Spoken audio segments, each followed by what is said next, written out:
نحمدہ و نصلی علی رسولہ الکریم بسم اللہ الرحمن الرحیم۔ علامہ اقبال کا یہ واقعہ علامہ اقبال کے تمام چاہنے والوں کے لیے بہت اہم ہے۔ جس کو یہ واقعہ نہیں معلوم تو سمجھ لیں اسے اقبال کے بارے میں کچھ نہیں معلوم۔ یہ واقعہ گواہ ہے علامہ اقبال کا عشق رسول کا، یہ واقعہ گواہ ہے علامہ اقبال کی تڑپ کا، علامہ اقبال کے ہجر کا۔ اس واقعے میں سوز بھی ہے، درد بھی ہے، ہجر بھی ہے، وصال بھی ہے، لگن بھی ہے، تڑپ بھی ہے، مستی بھی ہے، کیفیت بھی ہے اور جنوں کا احوال بھی ہے۔ قصہ کچھ یوں ہے کہ ڈیرہ غازی خان میں ایک پٹھان قبیلہ ترین آباد تھا۔ اس میں ایک انتہائی دیندار گھرانہ اللہ داد خان کا تھا۔ ان کے ہاں ایک بچہ پیدا ہوا، اس کا نام محمد رمضان رکھا گیا۔ یہ بچہ پڑھنے لکھنے میں بہت تیز تھا، پڑھتا گیا اور اس نے BA کا امتحان پاس کر لیا۔ اس زمانے میں BA کا امتحان پاس کرنا بہت بڑی بات۔ پھر اس نے BA کا امتحان پاس نہیں کیا بلکہ BT کا امتحان بھی پاس کر لیا، اور اس کو پاس کرنے کے بعد وہ ایک سرکاری اسکول میں انگلش ٹیچر بن گئے۔ انگریز سرکار کا زمانہ تھا، سرکاری اسکول انگریز پالیسی کے تحت چلتے تھے۔ پڑھانے والے ٹیچر انگریزی انداز کے حامل ہوا کرتے تھے، لیکن رمضان ان سب سے جدا تھے۔ چہرے پر لمبی سنت رسول سے منور داڑھی، ماتھے پر سجدے کا نشان، کاندھوں تک آتی ہوئی زلفیں، سر پر امامہ، عالم شباب۔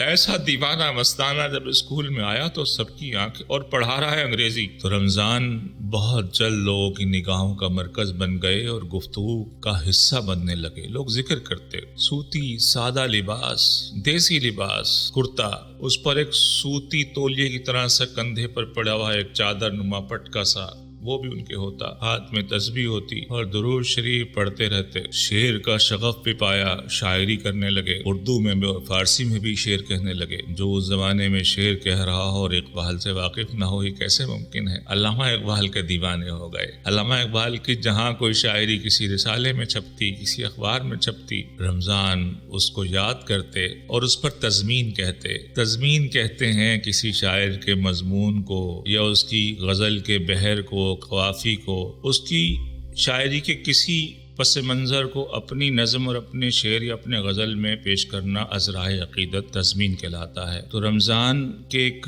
دوست تھے بہت گہرے، عطا محمد جسکانی۔ ڈیرہ غازی خان میں آپ جائیں گے تو جسکانی ایک بلوچ قبیلہ جسکانی مشہور ہے۔ تو عطا محمد جسکانی رمضان کے بہت قریبی دوست تھے، تو ان سے محبت کی وجہ سے انہوں نے اپنا تخلص عطائی رکھا۔ تو رمضان عطائی علامہ اقبال کے اشعار کی جو تضمین کرتے اور بہت اچھی تضمین کرتے اور پھر وہ شائع کرواتے، تو وہ علامہ اقبال کی نظر سے بھی گزرتی۔ بعض ان کی تضمین ایسی گزری کہ علامہ اقبال بھی بے ساختہ رمضان عطائی کو داد دینے پر مجبور ہوئے اور داد دی۔ ڈیرہ غازی خان میں ایک اس زمانے میں جج تعینات ہو کر آئے، ان کا نام تھا مولانا محمد ابراہیم ناگی۔ مولانا محمد ابراہیم ناگی کئی حوالوں سے علامہ اقبال سے ان کی قدر مشترک تھی۔ وہ جج تھے، علامہ اقبال وکیل تھے، یعنی کہ پیشہ ورانہ شعبے میں اشتراک تھا۔ پھر مولانا محمد ابراہیم ناگی شاعری بھی کرتے تھے، بطور شاعر بھی تعلق تھا، اور پھر دینی رجحانات بھی علامہ اقبال سے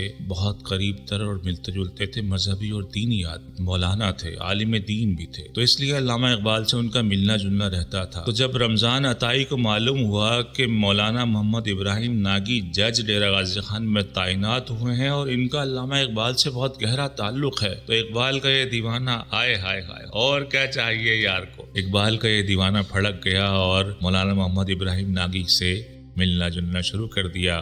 ان سے اقبال کے بارے میں پوچھتے، ان کا حال احوال معلوم کرتے، کیسے بیٹھتے ہیں، روزمرہ کے معاملات ڈسکس ہوتے، تو اقبال کے حوالے سے انہیں معلومات وہاں سے ملتی رہتی۔ ایک مرتبہ ایسا ہوا کہ مولانا محمد ابراہیم ناگی لاہور گئے۔ جب وہ لاہور گئے تو ڈیرہ غازی خان کے حلقے میں شور مچ گیا کہ ابراہیم ناگی لاہور گئے ہیں اور علامہ اقبال سے ضرور ملاقات کر کے آئیں گے، جب واپس آئیں گے تو اقبال سے احوال پوچھیں گے۔ ادھر سے ابراہیم ناگی لاہور پہنچے اور ادھر سے انتظار شروع ہوئے۔ ایک عالم انتظار کی کیفیت تمام ان کے حلقے کے لوگوں میں بڑھ گئی۔ اب ان کی واپسی کا انتظار ہو رہا ہے کہ کب ابراہیم ناگی آئیں، کب اقبال کے بارے میں ہم معلومات لیں۔ بہرحال اللہ اللہ کر کے انتظار کی گھڑیاں ختم ہوئیں اور مولانا ابراہیم ناگی واپس آئے۔ واپس آتے ہی انہوں نے رمضان عطائی کے نام پیغام بھجوا دیا کہ فوراً آ جاؤ، تمہارے لیے تحفہ خاص آیا ہے۔ وہ تو پہلے ہی انتظار میں بیٹھے تھے کہ کب ابراہیم ناگی ہے اور ضرور علامہ اقبال سے مل کر آئیں گے۔ ہائے ہائے ہائے جنوں، آتش جنوں اور بھڑک گئی، شعلۂ دل کی آگ اور تیز ہو گئی۔ دوڑے دوڑے آئے، وہاں پہنچے تو اور بھی چاہنے والے، ایک حلقہ پورا وہاں موجود تھا۔ تو عطائی کو دیکھ کر مولانا ابراہیم ناگی مسکرائے، کہنے لگے عطائی دیکھو میں کیا لایا ہوں۔ انہوں نے ایسے اپنی جیب میں ہاتھ ڈالا اور ایک پرزہ نکالا کاغذ کا، کہا دیکھو علامہ اقبال کی اپنے ہاتھ سے لکھی ہوئی تحریر اور یہ رباعی لایا ہوں۔ مولانا رمضان عطائی جو ہے صبر نہ کر سکے، جھپٹنا چاہا کہ میں لوں۔ مولانا ابراہیم ناگی نے وہ واپس اپنی طرف کھینچ لی، انہوں نے کہا نہ میں پڑھ کر سناؤں گا۔ ابھی وہ یہ کہہ ہی رہے تھے، خود مولانا ابراہیم ناگی پر بھی رقت طاری ہو گئی۔ ابھی رباعی سنائی نہیں گئی، صرف یہ کہ اس رباعی پر جو لکھا ہوا ہے علامہ اقبال کی اپنے ہاتھ کی تحریر ہے۔ کیا لکھا ہے ابھی یہ معلوم نہیں ہے۔ شوق اور جذب ہر شخص کے چہرے پر حویدہ ہو گیا اور مولانا ابراہیم ناگی نے پڑھنا شروع کیا۔ پہلا مصرع ہی پڑھا، پہلا مصرع ہی سسکیوں میں بدل گیا۔ پڑھتے ہیں، تو غنی از ہر دو عالم من فقیر، تو غنی از ہر دو عالم من فقیر، روز محشر عذر ہائے من پذیر، در حساب امرا تو بینی ناگزیر، از نگاہ مصطفیٰ پنہا بگیر۔ ہائے ہائے، جب وہ اس آخری مصرع پر پہنچے تو چیخیں بلند ہو گئیں، چیخیں بلند ہو گئیں، ماتم سی کیفیت پیدا ہو گئی۔ دیوانے جیسے شمع کے گرد جلتے ہیں، ایسے ہی آتش عشق میں تڑپنے اور بھڑکنے لگے۔ تو غنی از ہر دو عالم من فقیر، اے میرے مالک، اے غنی، اے خدائے ذوالجلال، اے بادشاہ، اے سخی، از ہر دو عالم، تمام جہانوں کا مالک، عطا کرنے والے، تو دینے والا ہے۔ من فقیر، اقبال فقیر ہے، سوالی ہے تیرے در کا۔ اے غنی، اقبال تیرے در کا سوالی ہے۔ روز محشر عذرائے من پذیر، حشر کے دن روز محشر میری معذرت قبول فرما لینا، اس سے پذیرائی بخش دینا، مجھے معاف کر دینا، میری خطاؤں کو درگزر فرما دینا۔ در حساب امرا تو بینی ناگزیر، لیکن اگر میری خطائیں اتنی بڑھ گئی ہوں کہ ان کا حساب لازمی ہو جائے، ناگزیر ہو جائے، میں معافی کے قابل نہ رہوں، تو میرے مولا ایک میری درخواست ہے، ایک ریکویسٹ ہے، ایک التجا ہے، حساب کر لینا، از نگاہ مصطفیٰ پنہا بگیر، حضور علیہ الصلوۃ والسلام کی نگاہوں سے اوجھل رکھنا، مجھے ان کے سامنے رسوا نہ کرنا، میرے آقا کے سامنے، میں ان کا امتی ہوں، میں ان کو منہ دکھانے کے قابل نہ ہوں۔ جب یہ رباعی پڑھی، مولانا ابراہیم ناگی خود اشک بہار ہیں، رو رہے ہیں، دیگر سامعین بھی رو رہے ہیں، لیکن رمضان عطائی کی کیفیت ان سب سے سوا۔ روتے روتے آہیں بلند ہوئیں، سسکیاں بلند ہوئیں، پھر آوازہ نکلنے لگا، پھر گریہ ہونے لگا، پھر تھاڑے مارنے لگے، پھر نعرے مارنے لگے، پھر تڑپنے لگے، پروانے کی طرح پھڑکنے لگے۔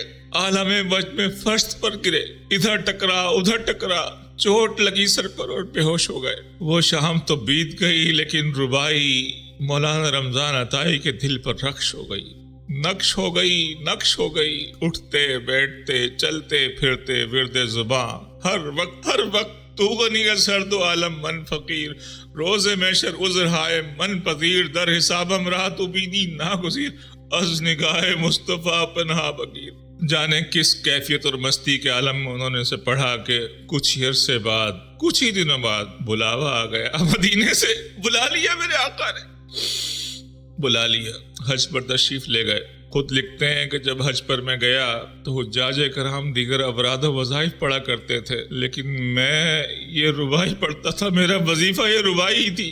مدینہ، مکہ، ہر زیارت پر، پورے حج پر، پورے سفر حج کے دوران یہ رباعی میں پڑھتا رہا، یہ رباعی مجھ سے جدا نہ ہو سکی۔ اور اسی دوران مدینہ منورہ میں حاضری کے دوران میرے دل میں خیال پیدا ہوا، ایک کونپل پھوٹی، ایک آرزو نے انگڑائی لی، ہاں بہت بڑی انگڑائی لی، بہت بڑی خواہش پیدا ہوئی کہ یہ جو رباعی ہے کاش اس کا مالک میں ہوتا، کاش یہ میری ہوتی۔ بس یہ خیال آتے ہی جب واپس آئے، کاغذ قلم اٹھایا اور علامہ اقبال کے نام خط لکھ دیا۔ لکھتے ہیں، اے حضرت اقبال، آپ سر ہیں فقیر بے سر، آپ اقبال ہیں فقیر مجسم ادبار ہیں، میں آپ کے اشعار کی تضمین کیا کرتا ہوں، یقیناً آپ کی نظروں سے گزرتی ہوں گی۔ انہوں نے اپنے اشعار بھی لکھے جو تضامین انہوں نے کی۔ انہوں نے کہا اے حضرت اقبال، ایک دیوان مرتب میں نے کر رکھا ہے، شاعری کا انبار میں نے لگا رکھا ہے، ہیج ہے سب شاعری میری، اور تو کچھ ہے نہیں جو میں دے سکوں،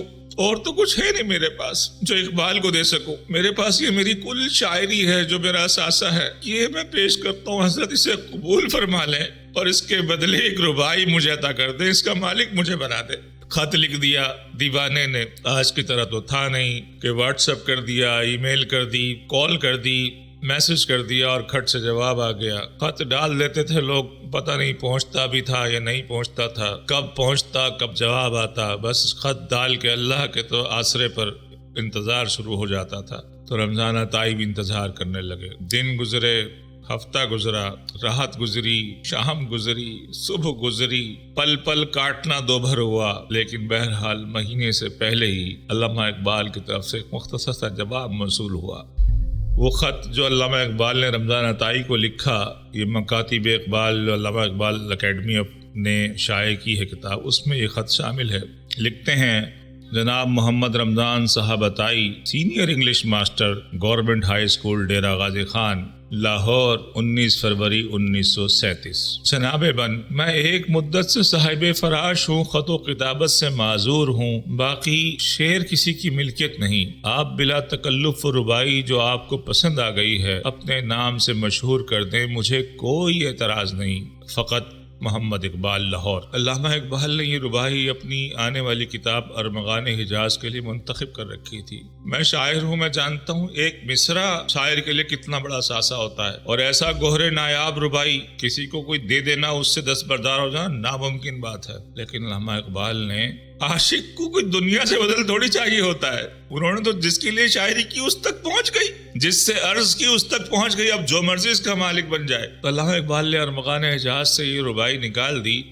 اس کے کچھ ہی دنوں بعد رمضان عطائی MA فارسی میں داخلہ لیا ہوا تھا، ان کا امتحان لاہور انہیں دینے آنا تھا، وہ آئے اور یہ ربائی عطا کرنے پر شکریہ ادا کرنے کے لیے بارگاہ اقبال میں حاضر ہوئے۔ ان کے ساتھ ان کو لے جانے والے، ان کی رسائی کروانے والے چودھری فضل داد تھے، وہ ان کے ہمراہ تھے۔ جب وہ رمضان عطائی کو علامہ اقبال کے پاس لے کر پہنچے تو انہوں نے عذرائے، کیونکہ بوڑھے تھے، اس عمر میں MA فارسی کا امتحان دینا ایک بڑا عجیب و غریب سی بات تھی، تو انہوں نے کہا، علامہ اقبال رحمۃ اللہ علیہ سے تعارف کرایا ان الفاظ سے کہ یہ بوڑھا طوطا MA فارسی کا امتحان دینے آیا ہے۔ علامہ اقبال بیمار تھے، آنکھوں میں موتیا اترا ہوا تھا، ایک چارپائی پر لیٹے ہوئے تھے، سفید چادر انہوں نے اوڑھی ہوئی تھی، دھندلی نگاہوں سے انہوں نے دیکھا رمضان عطائی کو۔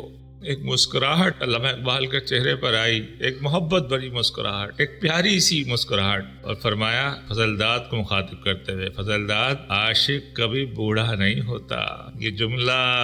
اس جملے نے رمضان عطائی کو پھر پھڑکا دیا، جذب و کیف پھر طاری ہو گیا، اور بے اختیار جواباً رمضان عطائی نے وہی ربائی پڑھنی شروع کر دی، وہی ربائی جو ان کا ورد زبان تھی۔ تو غنی از ہر دو عالم من فقیر، روز محشر عذر ہائے من پذیر، در حسابم رات و بینی ناگزیر، از نگاہ مصطفیٰ پنہا بگیر۔ آپ پڑھ رہے ہیں، رو رہے ہیں، جب ذرا اپنی آنکھیں کھل دیکھا کہ مجھ سے زیادہ برا حال اقبال کا ہے۔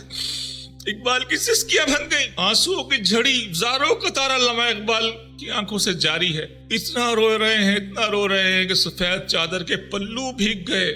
یہ محاورتاً نہیں ہے، مبالغہ نہیں ہے، حقیقتاً بیان کرنے والوں نے لکھا ہے، چشمدید گواہوں نے، رمضان عطائی نے خود لکھا، تو بڑی کیفیت ہوئی۔ تو اس کا جو آخری مصرع ہے نا، از نگاہ مصطفیٰ پنہا بگیر، یہ اقبال کا مقدمہ ہے کہ مدینہ شریف وہ حاضر کیوں نہیں ہوتے؟ وہ تو روز حشر کے دن حضور کا سامنا کرنے سے گھبراتے ہیں، روز حشر درخواست کرتے ہیں، مولا میرے حضور کے سامنے مجھے مت کرنا، میرا حساب کر، میں تو اتنا گناہگار خطاوار ہوں، مدینے کس منہ سے جاؤں گا؟ عشق کا رنگ ہے، عشق کا رنگ ہے۔